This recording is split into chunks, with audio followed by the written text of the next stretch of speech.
현재 그 선거에 나오신 후보님들이 조금 뭐 이걸 공격한다고 생각할 수도 있고 비판한다고 생각할 수도 있을 것 같습니다. 그래서 그와 관련된 질문들을 좀 할 수 있도록 하겠습니다. 그 인사, 편향적인 인사 제도라고 비판하는 보수 후보님들이 계세요. 그래서 뭐 그 대표적인 예로 뭐 교장 공모제라든가 이런 어떤 문제들에 대해서 좀 지적하고 있습니다. 한 말씀 해주시기 바랍니다. 제가 이제 8년 전에 교육감 되고 저는 반쪽짜리 인사 안 하겠다 그랬습니다. 인재풀을 그전에는 반쪽 인재풀만 썼어요. 그게 사실은 편향 인사죠.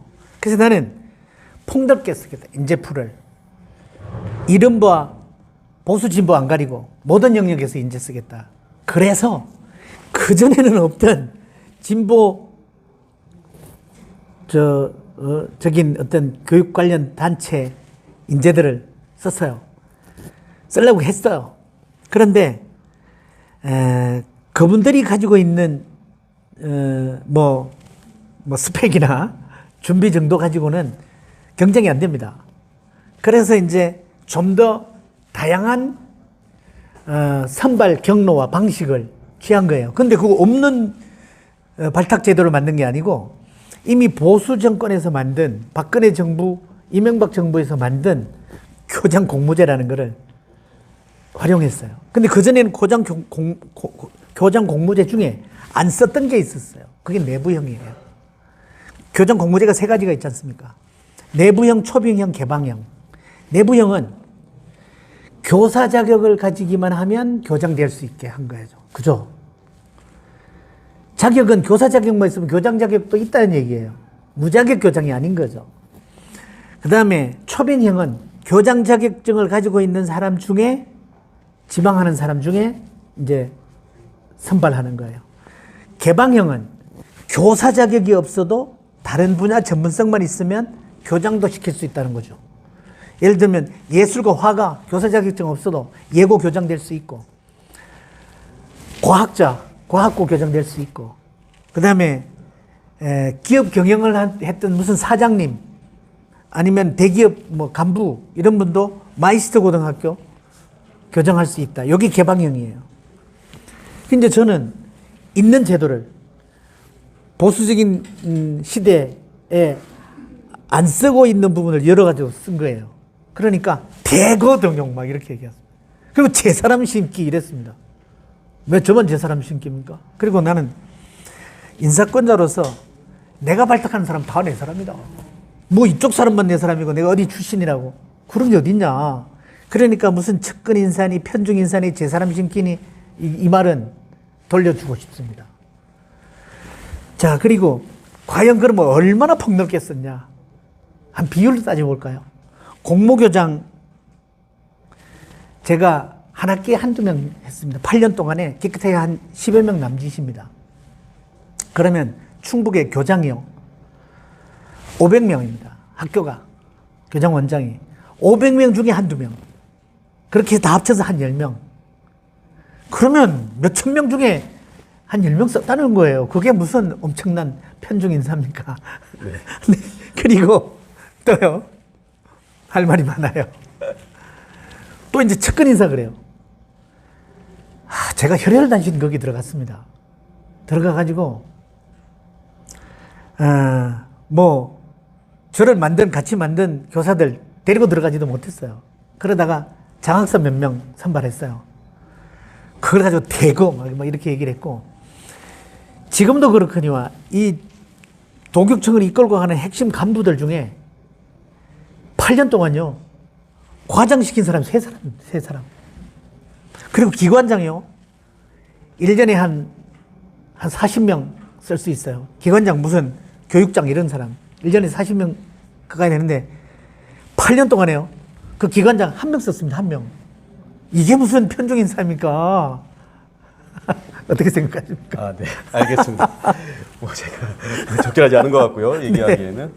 네. 예, 지금 이제 보수 후보님들께서는 지금 중학생들에 대해서 진단 평가를 해야 된다. 네, 네. 이렇게 주장하고 있습니다. 네. 네, 그렇다면 이제 후보님의 생각은 네. 어떠신지 말씀해 주시기 바랍니다.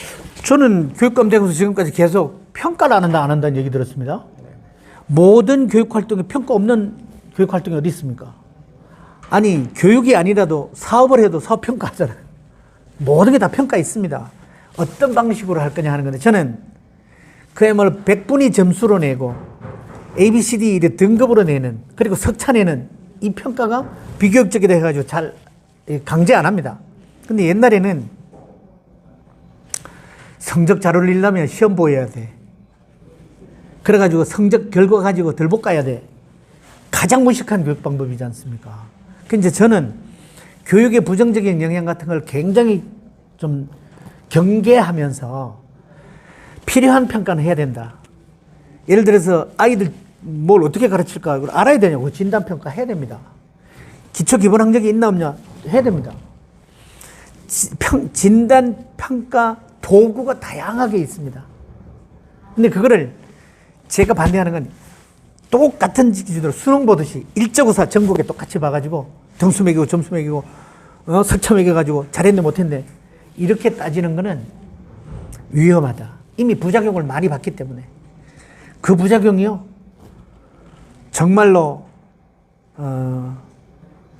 뭐 변칙 부정행위 조장도 하는 것도 있고요. 하여튼 그래서 그런 부작용을 경계하면서 전수평가, 일제평가는 반대를 해왔고 없앴어요. 지난 8년 동안은 뭐 정부 차원에서도 그 박근혜 정부가 이미 없앴습니다. 이제 그랬었고 지금 그거를 부활하겠다고 하는 건 말이 안 되고요. 뭐 윤석열 정부가 할지는 모르겠어요. 그런데 지금 각 후보들이 얘기하는 거는 뭐 도단위 뭐 일제고사를 보겠다는 건가요? 그거 아니란다면 지금 작년에 통과한 기초학력 보장법이라는 게 있습니다. 거기에 진단평가 하게 돼 있어요. 이제 뭐 어떤 방식으로든 그거는 해야죠. 할 겁니다. 그래서 뭐 그거는 쟁점도 안 될 것 같다. 그런 생각. 네, 저 개인적인 생각입니다. 네네네. 저는 사실 그렇게 생각했습니다. 네. 현실적으로는 사실 여러 가지 평가 기준이 있고 그런데 현실적인 문제도 중요한 거니까. 우리는 교육은 이상과 현실 사이에서 분리를 충분히 해야 되고 그 책임 몫이 아이들이기 때문에 어른이 정하고 어른이 정책 결정을 하고 그러한 어떤 혜택이나 어떤 피해들은 학생들이 보거든요. 그래서 저는 그런 생각을 해봤습니다. 혹시 이 두 가지 평가 영역을 동시에 진행하면 안 될까? 어떻게? 우리가 보통 다면적 평가도 좀 하면서 그리고 어쨌든 대학에서 대입 전형에서 그렇게 요구하는 것에 대한 그러니까 우리가 아이를 분석해야 우리가 어떤 컨설팅을 해주든 대안을 제시해주는 건데 아이들이 전국적 단위에서 어떤지를 모르니까 학교 단위 시험 같은 경우는 또 특목고에는 산남고나 개신동 쪽 중학교에서는 특목고나 자사고를 보내기 위해서 시험을 시켜낼 수밖에 없거든요. 왜냐하면 A, B, C로 평가되어 있기 때문에. 그래서 이런 것들에 대한 좀 함정을 좀 피하기 위해서는 조금 이게 좀 투트랙으로 좀 가야 되지 않을까 생각하는데 혹시 어떻게 생각하십니까? 근데 이제 요게 전국 단위 똑같은 시험 문제를 가지고 똑같이 내는 거는 마치 교육과정을 단순화하고 똑같은 걸 가르치고 배우기로 되어 있는 교육과정 속에 어느 만큼 잘 가르쳤나를 비교하기 위해서 하는 거라. 이게 이제 위험하다는 거 교육적으로. 다양한 방법으로 다양한 교육을 해야 된다고 하는 것이 목표라면 선생님들이 그 아이를 진단하는 거는 선생님이 해야 된다고 보는 거예요. 저 위에 있는 사람이 교육학자가 하는 게 아니고 교과서 만든 사람이 하는 게 아니고 교과서도 이제 다양해져야 된다는 시대인데 그거를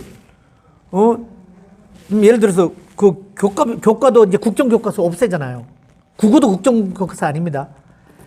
국정교과서도 없는 시대에 어떻게 특정 문제를 가지고 잘했냐 못했냐 비교할 수 있냐 이거 위험하다. 그래서 교육 선진국에서는 어디도 이렇게 보지 않습니다. 그래서 이제 만약에 그 전국적인 문제를 가지고 한번 본다면 표집고사로 하면 됩니다. 그러니까 그거는 뭘 진단하기 위해서냐? 아이의 성취 수준을 진단하기 위해서가 아니고 국가 교육 정책의 방향이 어느 만큼 지금 되고 있는가. 그리고 예를 들면 전국 단위로 같이 겪은 이런 재난이나 이런 것이 혹시 교육에 영향 미쳤냐. 코로나 영향력 요거를 보기 위해서 진단하기 위해서 본다 그러면 전국 아이들 일제히 보이는 게 아니라 표집고사로 하면 된다. 그렇게 생각합니다. 네, 알겠습니다. 마지막으로 좀 불편한 질문 마지막으로 하나 드리고 인터뷰를 좀 마치도록 하겠습니다. 최근 그 충북교육청 납품 비리 문제 때문에 보수 쪽에서는 되게 열렬하게 비판하고 있습니다. 예. 거기에 대한 후보님의 이제 입장. 네. 그분들은 납품 과정에 뭔가 부조리가 있었다. 또 그게 비리다. 이렇게 지금 보는 거잖아요. 단정하는 거잖아요. 무슨 결과를 가지고 단정하는지 모르겠어요. 난 그 말을 누가 붙였는지도 모르겠어요. 언론이 붙였는지. 검찰에서도 지금 어떤 결론도 지금 안 내리고 못 내리고 있습니다. 근데 다만 특정 업자가 지금 구속됐다고 그래요. 뭐 2심, 3심도 남긴 했지만 일단은 법적 판단을 한 번 받은 거잖아요. 그거는 업자들 간에 업자의 세계에서 있는 이권 나누는 과정에 무슨 부조리든 하여튼 불평이든 갈등이든 그거였다고 봐요. 그런데 여기 과연 그러면은 어떤 공적 시스템이 연루됐냐? 그래서 시스템 관리를 잘못한 교육감은 책임이 있나? 사실은 그거를 들여다보면 시스템 내가 만들 수 없는 겁니다. 교육감이 바꿀 수도 없어요. 전국이 똑같이 지금 하고 있어요. 앞으로도 그렇게 해야 될지도 몰라요. 그런 시스템이에요. 그 시스템 문제 아니다. 그럼 뭐냐? 혹시 거기에 그러니까 우리가 그 감사 다 받았던 사항입니다. 뭐 감사원 감사, 교육부 감사, 뭐 국정감사 다 받았던 거예요. 그런데 행정감사를 통해서는 밝혀지지 않은 부분이 수사를 통해서는 일부 드러난 게 있대요. 그게 뭐냐면 메일에 어떤 자료를 줬대요. 근데 그 자료가 그럼 비리냐? 자료 주고 뭐 금품을 받았거나 그런 비리죠. 근데 저희가 보기에는 과실인 정도인 것 같다. 저희들이 보니까 그제사 보니까 그걸 줬다면 근데 왜 과실이냐? 금품도 그걸 반대급부로 받지 않았거니와 유출한 자료가 그 계약의 공정성을 깨트릴 건 아니었단 말이에요. 뭐 예를 들면 가격이 유출됐다 그래요. 근데 가격이 납품하는 과정에 절대적인 요인이 아니었어요. 그 가격 때문에 뭐 최저가 입찰이 되고 이게 아니었단 말이에요. 그러면 이거를 어떻게 그 단정해서 얘기하냐? 그리고 뭐 측근이라고 하는 게 또 지난번 선거 때 뭐 캠프에 관여했던 사람이 뭐 있다고. 그 사람 영업할 수 있죠. 근데 캠프에 있다는 거를 유리하게 해가지고 뭐 봐줬다? 그것이 있다면 비리겠고 뭐 그렇죠. 없다 하는 것을 분명히 말씀드리고요. 어쨌든 검찰 조사가 아직 안 끝났기 때문에 더 이상 우리가 뭐 해명할 게 있을지 또는 뭐 또 적발되는 게 있을지는 모르겠어요. 근데 이제 저희는 우리 시스템의 건강함을 믿고요.